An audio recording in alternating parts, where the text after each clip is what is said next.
Assalamualaikum warahmatullahi wabarakatuh. Tepang deui sareng simkuring ujang combro. Seperti biasa, dinu danget ieu simkuring bade macakeun deui caritaan dongeng ngeunaan si Kabayan. Mung nu ayeuna pikeun jadi judulna nyaeta dongeng bahasa Sunda si Kabayan ngalalau. Mangga atuh dipihatur ka pamiarsanya, wilujeng didangukeun.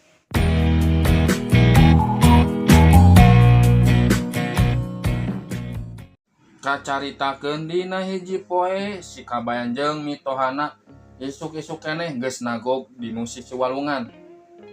Teu lila burudul we rahayat ka darinya. Maksudna mah rek marak walungan rumeh bakal kasumpingan tamu agung ti dayeuh. Ari kasedepna eta tamu teh cekokolot di desa didinya nyaeta lauk ti walungan. Tah poe ieu teh para tamu rek dibere goreng tawes, pais nilem, jeung beulem kancra. Dicoelkeun kana sambal jahe ditinyu kecap.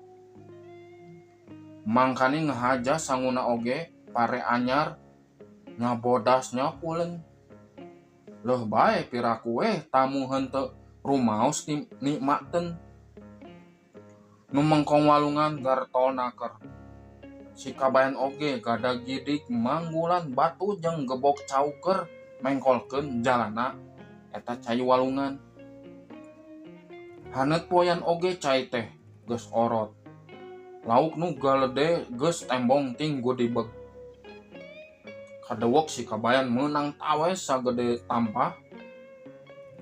Barang rek diasupkeun kana kojana, kokolot ngomong kieu, ulah dikakojakeun euy eta mah keur semah.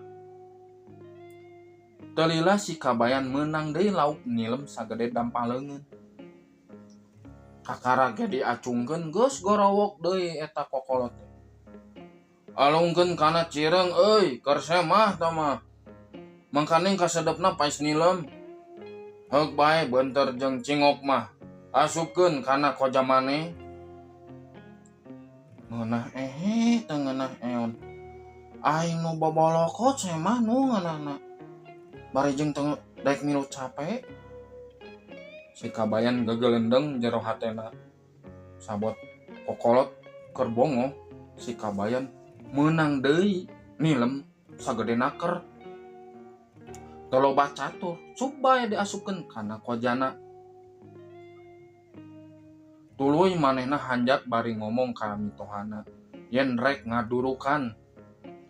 Rek dahar heula cenah jeung beulem betok. Brus nilem teh diasupkeun kana durukan. Terus muka timbal bekelna. Kakara oge beulem nilem teh peak sapotong. Anak gorowok teh si Kabayan gegerowan ka mitohana. Amah, buru ka dieu. Ieu kuring nyari beuteng. Wajit mani pupurilitan jeung tepuguh tetenjoan. Mitohana reuwaseun nenjo si Kabayan aduk songkol bari mencetan beutengna. Aduh, ieu nyari beuteng, omong si Kabayan. Panonna burial buncelik. Nu araya didinya pada ribut. Ngariung-riung si Kabayan. Kunaon maneh teh Kabayan? Nah, dahar naon maneh teh? Teuing da barang ngadahar beulem nilem terus ting purilit ieu teh pujit. Tetenjoan teu pararugu. Aduh, ieu kuring sieun pae. Lauk teh meureun aya racunan. Nu araya nenjo beulem lauk kari sapotong. Boanya laukna aya racunan. Meureun di pablah tonggoh anu keur nua ku tua leteng. Ceuk nu ngariung-riung si Kabayan. Si Kabayan aduk lajer terus nangkuban bari nungkup beungeutna. Lok elak-elakanana dirojok ku curugna. Eueuh nu nangenan. Nah ari borolo teh utah balongkengan. Nya ieu mah karacunan. Gening tuh utah-utahan cek kokolot. Eureun we euy, urang pindah beh tonggo nu jauh ti lembur. Mempeng isu keneh lepaskeun deui we lauk nu dinu Cireng mah. Untung ninggang kasih kabayan. Kumaha teuing lamun semah ti daya nu karacunan. Omong kokolot deui. Lauk dina Cireng diborolokeun ka cai. Bering nu marak parindah kari si kabayan we di sisi cai ditungguan ku mitohana. Barang nu mararak geus jauh si kabayan hudang. Tuluy lumpat ka tengah walungan nu caina masih keneh orot. Bendungan can dibedahkeun. Lauk-laukna tinggu dibeg keneh. Buru-buru tewakan. Abah, bisi nu sejen baralik deui. Mitohana olohok. Geus cager maneh teh kabayan. Hah, da takunanaon kuring mah ti tadi ge. Keheul tuh da. Newak nilem keur semah. Menang tawes gede keur semah. Menang kancra kasedepna. Ari keur arurang nu bobolokotna ngan ukur bentar jeung bogo. Omong si kabayan bari nyerenge. Si kabayan milihan lauk nu galedena terus digembol ku sarungna.